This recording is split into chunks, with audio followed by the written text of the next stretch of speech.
Dulu orang nak bertanya, Ustaz, kamilah 3 kali mencuba berhenti merokok, tak bisa Ustaz. Nanti di Serubo tu kok lain masuk kami ke dalam layar rokok sini.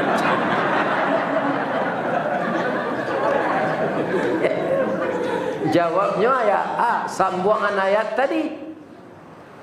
Walakum fiha ma tashtahi anfusukum. Walakum fiha tu bagi kamu di dalam surga itu, ya kan? Anan engkau minta dia gih anan engkau ingini. Walakum fiha ma tad'un. Nan engkau ingini disediakan.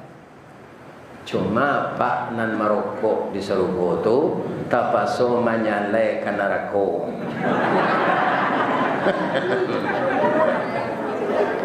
Ya kecil orang.